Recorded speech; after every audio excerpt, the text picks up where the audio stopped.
오늘의 정치권 상황 깔끔하게 정리해드리겠습니다. 다른 데 볼 거 없습니다. 다른 것들을 쓸 필요도 없어요. 여당 야당 크로스 화요일 최가박과 함께 최가박당.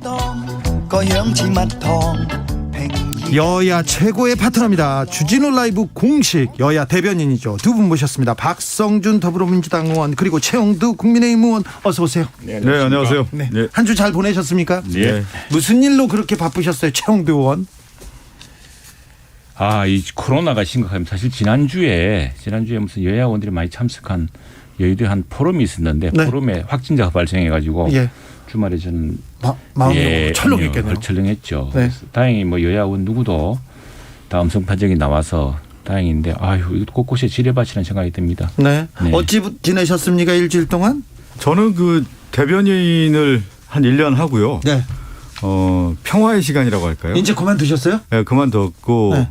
매일 아침마다 사실 이제 기자가 7시에서 7시 반부터 전화가 오거든요, 항상요. 네. 모닝콜을 이제 기자들이 해주는데 요즘은 좀 아침에 늦잠을 좀 자서 네. 좀 마음이 편안한 시간을 좀 보내고 건강을 있습니다. 좀 챙기셔야 됩니다. 이 네. 시기에. 4.27 판문점 선언 3주년 맞습니다.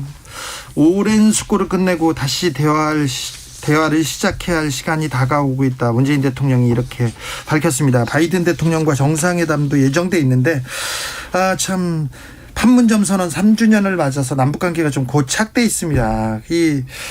어찌 이 문제를 풀어나가야 될까 여야의 입장 좀 들어보겠습니다. 먼저 민주당부터요. 그 남북관계라는 것은 우리가 이제 생각한 대로 잘 풀리지 않는 겁니다.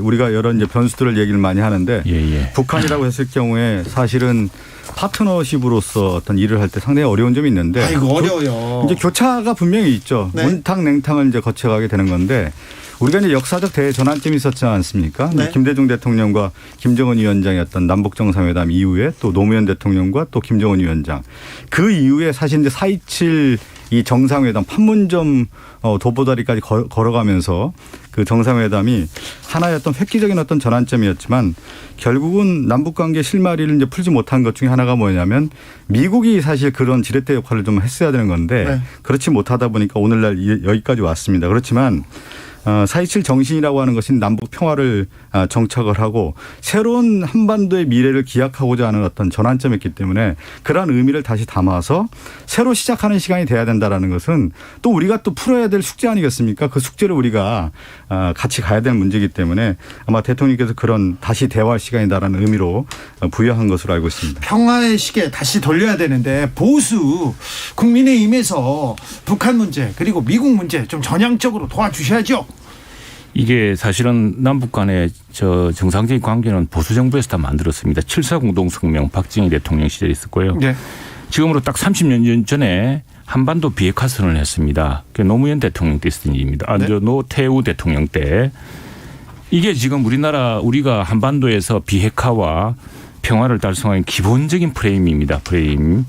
그 뒤로 김대중 대통령도 만나시고 노무현 대통령 만나시고 또 이제 문재인 대통령 만났지만 저는 오히려 최근 들어서 우리 정부가 우리 대한민국 대통령과 대한민국 정부, 대한민국 국민이 북한으로부터 이렇게 모욕적인 언사와 폭력을 당한 적이 없습니다. 자, 우리 국민들이 세금으로 해서 남북 경협 발전시키겠다고 만들어 놨던 경협사무소 한꺼번에 폭파시켜버렸죠. 대통령과 우리 기업인들, 우리 정부를 상대로 세상에 없는 처음 들어보는 욕설들을 늘어놓았죠. 지금도 비아냥거리고 조롱거립니다. 지금 이 문제는 사실은 지난 3년간 한미가 이렇게 북한에 대해서 최선을 다한 적이 없습니다. 욕을 들어도 못 들은 채 하고 뭐든지 다 해주려고 그랬죠. 그리고 미국 대통령으로서는 사실은 상상할 수 없는 리얼리티 쇼를 했어요. 그 김정은을 2번씩이나 만나주고 그런 대통령 앞으로 없을 겁니다. 이 미국 외교라는 것은 굉장히 현실적인 지난번에 탑다운 방식으로 아주 특별한 경우였고 그래서 그런 경우를 북한이 잡았어야 되는데 참으로 아쉽고 네, 또 한편으로는 북한한테 이런 기회를 잡을 수 있는 현실적인 인식을 우리 정부가 좀 제공했어야 되는데 너무 과도한 기대 그리고 이게 이제 제일 조심해야 될 게 있습니다. 이 보수 정부고 이 진보 정부 민주당이고 또 국민의힘이고 남북 대화를 통해서 대한민국이 평화롭고 또 안정된 국가 관계를 유지하고 핵을 비핵화, 네. 핵을 머리에 이고 살 수는 없지 않습니까? 네. 그걸 하겠다는 목표는 똑같습니다. 그걸 위해서 최선을 다했는데 과거는 못했고 우리 때 잘 됐다. 우리 때 과거에는 이렇게 욕을 듣지는 않았습니다. 욕을 듣지는 않고 이렇게 비아냥 등을 다녔고 우리 재산이 이렇게 파괴당한 일도 없었고요. 그래서 참 북한에 대해서 네. 우리가 좀 똑바른 북한 보고 이 좋은 기회를 잡아라고 우리 비핵화 문제도 그렇고 제대로 이야기해야 되는데 늘 보면은 우리 정부는 우리 특히 문재인 정부나 민주당은 미국을 탓하고 또 이전 우리 보수 정부를 탓하고 그러는데 북한에게 똑바로 가르치려면은 이 사람 관계도 예의가 있어야 되고요. 서로가 좀 정확한 현실 인식을 줘야 됩니다. 우리 7.4 공동 남북 성명을 얘기했는데 박정희 대통령 때 이 7.4 남북 공동 성명의 기본 정신이 뭔지 아세요? 주앵커 이게 상당히 시사하는 바가 큰데 네. 자주 평화 민족 대단결입니다. 네. 그 당시에서도 민족 대단결을 얘기했다라는 것이 시사하는 바가 가장 크다라고 좀 볼 수가 있을 것 같고요. 자주. 네. 자주 평화 민족 대단결했습니다.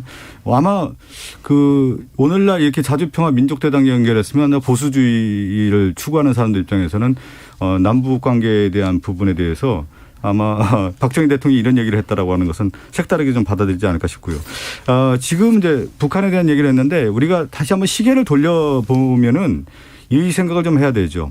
남북 관계에서 트럼프 대통령이 획기적인 어떤 대전환을 한 것은 맞습니다. 그렇지만 그 당시에 이제 핵 문제를 비롯해서 풀 수 있는 카드가 딱 두 가지 카드였거든요. 선택의 카드가 일괄 타결이었느냐 점진적 타결이었느냐 이 부분이었는데 스몰 딜이냐 빅 딜이냐 이 문제였는데 결국 트럼프 전 대통령 같은 경우는 북한과의 어떤 협상 과정에서 북한의 입장을 충분히 들어주려고 했지만 실제 미국의 워싱턴에 있는 매파들이 이 남북 관계뿐만 아니라 북미 관계에 있어서의 실질적 타협에 대해서 제동을 걸었던 것이 지금 드러나고 있지 않습니까? 그러면서 북미 간의 교착 상태 그 이후에 남북 관계의 교착 상태가 이렇게 와 있는데 저는 또 다른 전환점이 와 있다고 봅니다. 뭐냐면 문재인 대통령이 다시 이제 그 시계 얘기를 했는데 다시 우리가 앞으로 가야 되지 않겠습니까? 그러면 미국의 조 바이든 대통령이 등장하면서 민주당 정부가 들어섰기 때문에 과거에 이제 탑다운 방식에서 지금은 이제 바텀업으로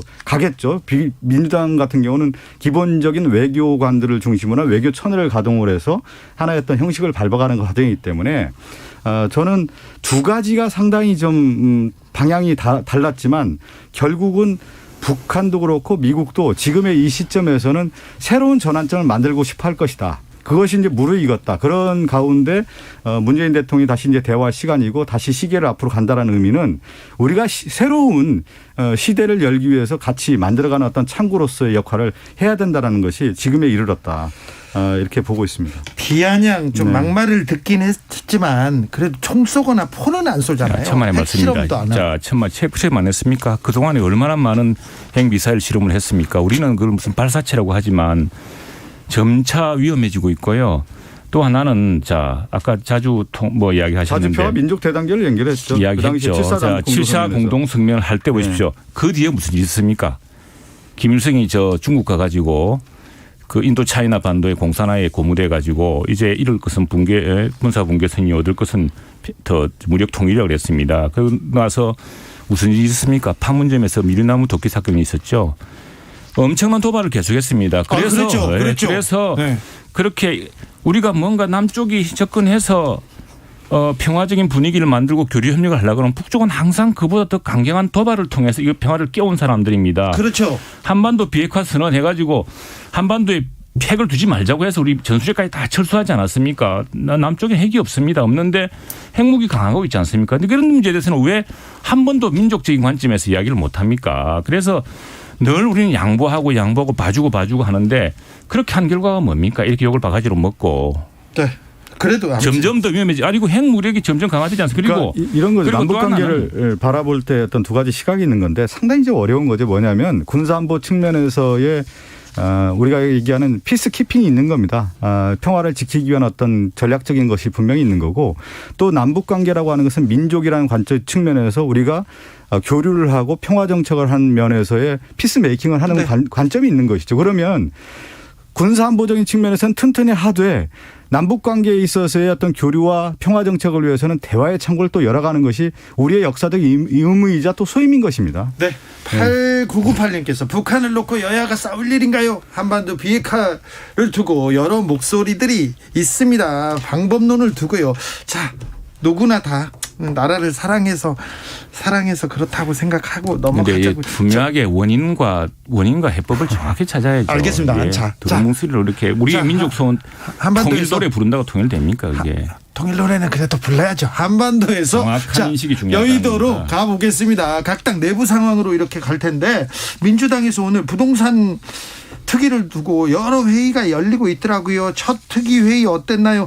혹시 박성준 의원 들어가셨어요? 저는 특위는 아니고요. 뭐 관련된 내용 좀 간단하게 제가 말씀드리면 부동산 특위는 당의 이제 공식적인 부동산 대책 심의기구입니다. 네. 진선민 이제 국토위원장을 비롯해서 국토위, 기재위, 정무위, 행안위 위원장, 간사들이죠. 포함해서 이제 국민이 공감하는 실효성 있는 해법을 마련하겠다라는 건데 진선미 위원장도 이런 얘기를 했거든요. 이 4.7 보궐선거 결과에 민심의 분노를 알고 있고 네. 또 집값 안정에 바라는 국민의 목소리를 귀담아 듣겠다라는 말씀을 했는데 네. 결국은 이 부동산 정책과 관련해서 국민 눈높이 또 다양한 요구를 좀 만족시키는 그런 정책을 만들겠다라는 건데 원칙은 분명히 있는 것 같습니다. 하나가 뭐냐면 부동산 특이 군절, 부동산 척결, 부동산 부패 척결에 대한 부분이 있는 거고요. 또 한편으로는 실소유자를 보호하고 무주택자, 그러니까 무주택 그 서민을 위해서는 주택 공급, 주택 금융, 또 주택 세제, 주거 복지를 위해서 다각도로 검토를 해서 실적인 대책을 마련하겠다라는 측면에서 이번 부동산 특위가 발족됐습니다. 최 의원님, 민주당에서 지금 회의를 하고 있고 여러 가지 목소리가 있는데 박성준 의원이 이렇게 얘기하니까 앵커 출신이고 막 그러니까 좀 신뢰가 이렇게 좀 가네요. 좀 믿어볼까요? 이제 집값은 잡아야 되는데 이거는 지금 민주당에서 선거 때는 이제 종부세 문제가 심각하니까 표 얻으려고 뭐 종부세 완화해 주겠다 그랬다가 지금 다시 말이 거꾸로 돌아가지 않습니까? 지금 세금의 문제는 집값이 이렇게 요동친 이유가 뭐겠습니까? 공급 문제입니다. 기본적으로는 항상. 장기적으로 공급이 원활하게 될 것이다. 많이 될 것이다. 우리가 필요한 집들이 안정되게 공급될 것이라는 희망이 있으면은 안 삽니다. 왜냐하면 상투 잡을 수가 있으니까 지금 아주 비싼 집값에서. 그런데 이제 그런 근본적인 문제를 해결하지 못한 상황에서 이제 집값 규제하겠다고 마구 하다 보니까 오히려 전세 대란, 월세 대란이 일어나지 않았습니까? 이제 그랬는데 그러니까 지금 사실은 물건을 사고 판 것도 집을 사고 판 것도 아닌데 세금을 엄청나게 크게 부담하게 되어 가지고 이번에 서울시장 선거에 그렇게 민심이 대입안했던 것도 사실이죠. 그걸 이제 합리적으로 풀어야 되는데 그 해법이 그 처음에 선거 때는 민심을 듣는 것 같더니 이제는 다시 원점으로 돌아가고 있는 듯하고요. 기본적으로는 어떻게 사람들이 바라는 집을 안정적으로 장기적으로 공급해 줄 것이냐에 대한 근본적인 대책이 나와야겠다. 자, 부동산 정책 관련해서 여러 가지 목소리가 있습니다. 회의를 거듭하면서 당론을 모으는 건가요? 아니면 지금 말을 바꾸는 건가요? 그렇지는 않고요. 이제 지금 얘기한 것처럼 이제 여러 이제 목소리가 나오는 거죠. 왜 그러냐면 위기를 인식하는 사람들의 생각과 그 대책이라고 하는 것은 다양할 수밖에 없는 거고요. 네. 그렇지만 이제 큰 방향으로 봤을 때는 저는 선후의 정책 우선순위가 분명히 있는 것 같습니다. 그래서 지금의 민주당에서 바라보는 어떤 큰 정책 중에 하나는 무주택자에 대해서 먼저 대책을 마련한 후에 그 이후에 이제 집 있는 분들을 위한 대책을 마련하겠다. 이렇게 이제 방향을 잡고 있습니다. 그래서 부동산 과세 문제 같은 경우는 이제 중장기적인 문제이기 때문에 아마 심도 있게 논의가 될 것으로 보이고 있고요. 특히 제가 다시 한번 좀 강조를 드리고 싶은 것 중에 하나가 뭐냐면 무주택자 주택 마련과 관련해서는 실소유자 대출과 관련해서는 좀 더 완화하는 방안으로 좀 실질적인 네. 대책을 마련하고 있어서 그것이 5월 중순이나 이때쯤은 좀 발표가 되지 않겠느냐 이렇게 조심스럽게 예상하고 있고요. 네. 또 하나가 있다고 하면은 주택 한 가구 갖고 있는 분이 있지 않습니까? 네. 그런 분들에게는 재산세가 이제 6월 1일 부과되기 전에 지방세법에 대해서 이제 완화해서 사실은 한 가구 주택을 갖고 있는 소유자에게 세부담을 주어서는 안 된다라고 하는 것이 아마 큰 당에서 큰 방향으로 좀 잡히고 있기 때문에 네. 그러한 논의들이 좀 있을 것이고 또 한편으로는 무주택자 또 서민 또 청년주택 이런 초기에 구입하는 분들에게는 LTV 또 DTI 대출 규제 완화를 통해서 실제 주택을 구입하는 데서 어려움이 없는 그런 정책들을 지금 하나하나 이제 만들어가고 있는 과정입니다. 국민의힘으로 가보겠습니다. 국민의힘에서 발빠르게 가상화폐 TFT 만들기로 했습니다. 그렇습니다. 이게 지금 이 2030 세대에 사실 참 꿈이 없는 세대 아닙니까? 일자리가 있습니까? 실업률 최악입니다. 그다음에 집값이 오르고 전세 대란, 월세 대란에 월세가 185만 원씩 한다는데 또 이야기합니다. 제가. 이거 어떻게 집을 구해 살 수가 있습니까? 그러니 이런 꿈도 없는 세대가 지금 마지막으로 투자하는 이제 이 곳이 코인이었죠. 코인이어서 이게 전 세계적인 현상 아니겠습니까? 새로운 그 코인들. 그래서 지금 전 세계적으로 이걸 어떻게 시장을 키우고 이 시장에서의 부작용은 어떻게 줄일 것인가에 대한 연구들이 이제 많이 있는데 네. 지금 우리는 지난해 말에 내년부터 이제 이 투자에 대한 과세를 하겠다고 밝혔는데 정작 이 투자를 보호한다 그러든가 이 투자 시장을 무슨 키운다든가에 대한 대책이 없이 규제 당국에서 거래소를 마치 거래소 위험성만 강조하고 네. 이 무슨 폐쇄할 것처럼 이런 언급이 나오면서 굉장히 2030시대가 폭발했죠. 그래서 우리 당에서는 일단 이 코인 시장, 이 시장에 대해서 좀 더 연구를 해서 이 얼마나 투자를 하고 있고 네. 어떤 이제 대책을 투자자는 어떻게 보호해야 되고 또 이런 것들을 어떻게 해야 될지 이런 문제를 좀 본격적으로 연구해 보자는 이야기입니다. 투자자 보호해야 되고 시장도 키워야 되는데 위험성은 좀 강조해야 되는 거 아닌가요? 그거는 이제 시장의 균형을 잡아야겠죠. 이걸 이제 아마 정부에서는 위험성에 대한 과도한 경기 때문에 그런데 그렇다면은 그 전에 지난 몇 년 동안 똑같은 지금 나온 대책 6가지가요. 중에 5가지는 2017년부터 나온 이야기라고 합니다. 네. 예, 그 사이에 시장이 커지고 있고 어떤 위험성도 커지고 있겠죠 한편에서는. 네. 그래서 그런 것들을 안정적으로 관리해야 되는 것이 정부의 의무인데.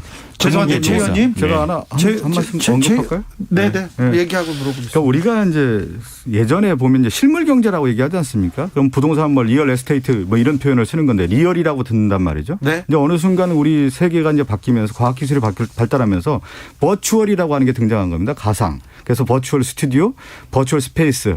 그러면서 뭐까지 나오냐면 이제 가상 화폐까지 이제 등장을 한 건데 우리가 볼 때 그동안에 정책 당국이라고 하는 일들을 해온 분들은 리얼에 익숙한 거죠. 실물. 그러면 우리가 항상 그런 얘기를 하지 않습니까? 제도가 현실을 따라가지 못하는 것이죠. 많이 뒤쳐졌죠. 많이 뒤쳐져 있는데 그런 것을 보완제라고 하는 것은 그 완충요법은 뭐냐면 실질적인 투자하는 사람들의 그 손실이라고 할까요? 피해 이 부분에 대한 것들을 어떻게 보완할 것이냐에 대한 제도적인 뒷받침이라고 볼 수가 있습니다. 네. 거기에 아마 이제 모든 정책들이 이렇게 가다 보니까 아마 은성수 금융위원장 같은 경우도 그러한 포커스에 맞추다 보니까 투자자 보호라는 측면에서 그것이 아마 이제 세제까지 얘기가 나온 건데 아마 모든 정책은 그렇게 가지 않을까 싶습니다. 네. 최 의원님 혹시 암호화폐, 가상화폐 투자하십니까? 저는 투자 안 합니다. 돈도 없고요. 아니 의원님 혹시 자제분이 여기에 관심 있지는 않습니까? 아마도 우리 많은 세대들이 관심 있겠죠. 그러니까요. 예, 근데 그리고 이제 사실은 우리 정치나 우리 규제 당국이 이런 기술에 굉장히 뒤져 있습니다. 네. 그 유명한 이야기가 이제 옛날에 빨간 깃발법인가 레드 플래그법이라 해서 영국에서 마차가 주력일 때 네. 자동차가 마차보다 빨리 달려서는 안 된다고.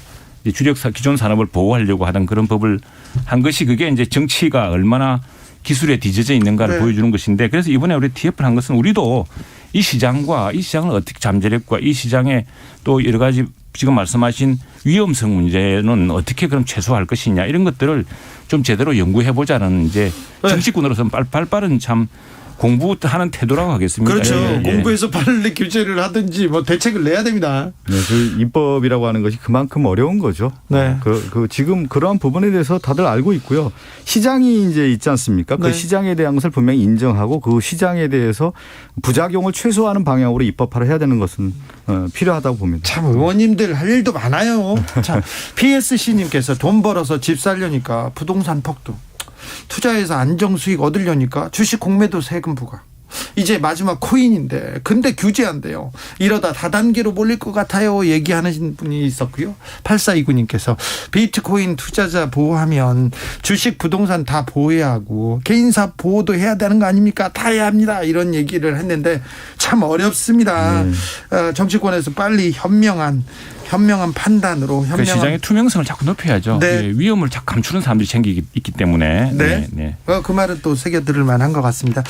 당내 상황 좀 볼게요. 민주당에서 법사위원장 선출한답니까? 그리고 민주당에서 법사위원장을 지금 뭐 법사위원장 관련된 얘기는 이제 구체적으로 아직 나오지는 않고요. 네. 이제 법사위원장 관련해서 지금 이제 논의되는 어떤 가장 핵심은 누가 될 것이냐인 것 같고요. 네. 또 그리고 이제 법사위원장 관련해서 이 일을 정말 잘할 수 있는 분인데 이 법사위원장의 그 역할이 매우 중요한데요.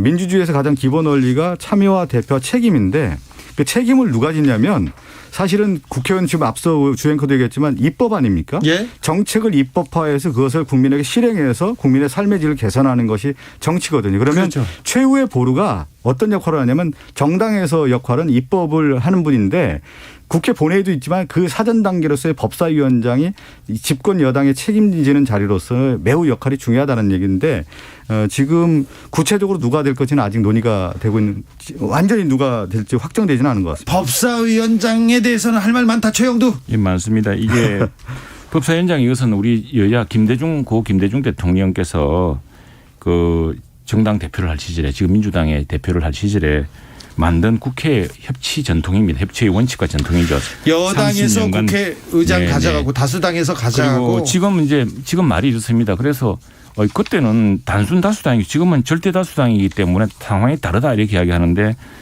지난번에도 12년 전 이럴 때도 상황이 정반대일 때가 있었습니다. 그때 민주당 의석은 100석은 그냥 80석 정도밖에 안 되던 시기가 있었거든요. 그때도 다 법사위원장 이 전통 협치의 전통과 원칙에 주었습니다. 그런데 그걸 이제 지난번에 170몇 석 했다고 그냥 상황이 다르다고 가져갔는데 그래서 지난 선거가 이런 오만과 독선과 독주에 대한 심판이었다고 이야기하고 그때 한때 고개 숙이더니 다시 이제 원점으로 돌아간 것이죠. 그래서 안타까운 것은 법사위원장의 폐해가 여야 다 맡으면서 있었습니다. 우리 당 때도 있었고 민주당 있었고 왜냐하면 이게 모든 법이 법사위원장 그런 가거든요. 차원에서 제가 말씀드린 거예요. 그러니까 집권 여당은 책임져야 되거든요. 정부 여당은 책임져야 되기 때문에 그 책임이라고 하는 것은 어디냐면 이제 법이죠. 입법하고 정책화해야 되는 건데 그 마지막 자리가 뭐냐면 법사위원장이기 때문에 저는 민주주의의 기본 원리에 맞췄을 때 법사위원장이 여당이 하는 것이 맞다는 얘기죠. 그러면 옛날에는 민주당은 그런 여당의 역할을 인정 안 했습니까? 그 당시 이제 다수당의 그 다당제 체제 하에서의 아니죠. 그 논리였고요. 아니죠. 근데 12년 전에도 이거 1년 전에 우리 최영두 대변인과 엄청난 논쟁을 했던 자리입니다. 이야기 좀 드려야겠습니다. 잠깐만요. 이 법사위원장만 던지면요 민주당하고 지금 국민의힘 이렇게 됩니다. 분위기가. 1년 전에 이 얘기를 또 그대로 나눴던 얘기입니다. 12년 전과 정확히 뒤바뀐 그때 달라요 민주당 말이. 알겠습니다. 여기 사면론으로 넘어갈게요. 법사위원장만 던지면요 분위기가 이래집니다. 자, 사면론은 이제 쏙 들어갔습니까? 이제 어떻게 논의하기로 했습니까? 국민의힘에서는 사면은 이건 사실 누구도 말을 할 수 없는 대통령의 결심 사안입니다. 네. 그 유일하게 민주주의에서 모든 게 사법 절차에 따라서 결정되는 것이고 상권분립이라는 것이 있는데 단 하나 대통령의 사면권 이건 왕의 특권 같은 겁니다. 그걸 인정해 줬거든요. 국민 대통합을 하는 어떤 방법으로 쓰라고 인정해 준 겁니다. 그 대통령이 결심하는 것이고 다만 지난번에 서울시장 부산시장 만났을 때 그때 언론사들의 반응들이 대통령의 발언이 사뭇 좀 달랐다. 이제 그때는 안 된다는 취지 처음에 지난 1월 달에 왜 이낙연 대표가 처음에 여당에서 문제 제기를 했습니다. 그래서 상당히 바뀌는구나 생각했더니 그 갑자기 이제 없는 이야기로 돼버렸죠. 그래서 이낙연 대표만 어색하게 되어버렸는데 이번에 좀 뉘앙스가 달랐다는 이야기인데 이거 사실은 대통령이 결심해야 될 사안이에요. 아니 저는 요 부분을 좀 한번 짚고 넘어가야 될 것 같아요. 보통 이제 사면은 대통령 권한인데 대통령이 권한을 발휘한다고 할 때는 가장 중요한 척도가 어디입니까? 민심 아니겠습니까? 국민의 뜻이죠. 국민의 뜻을 이제 받들고 하는 건데 그러면 국민의 뜻은 어디서 확인하는 겁니까? 정당 정치에서 이제 확인을 하는 건데 과거에 사면을 하는 과정들을 보면 절차적 과정이 야당이나 여당이나 당 지도부가 서로 의견을 교류하면서 이때는 좀 사면을 하면 좋겠습니다라고 대통령에게 건의하거나 요청을 하는 겁니다. 그런데 저는 이 자리가 좀 맞지 않았다. 서울시장과 부산시장이 보궐선거에서 당선이 돼서 오히려 어떻게 보면 좀 약간 월권의 행위죠. 야당의 당대표나 이런 분들이 당 지도부가 여당에 있는 당 지도부와 서로 협의를 해서 이런 사면을 얘기했다고 하면은 충분히 저는 어떻게 보면 받아들일 수 있는 어떤 사안인데 오히려 저는 서울시장이나 부산시장 선거의 당선자들이 시정과 관련된 얘기가 아니라 전체적인 어떤 국정에 대한 얘기를 하는 것이 이게 맞는 자리였는지 한번 그런 면에서는 좀 의문이 들었습니다. 최영두 의원님.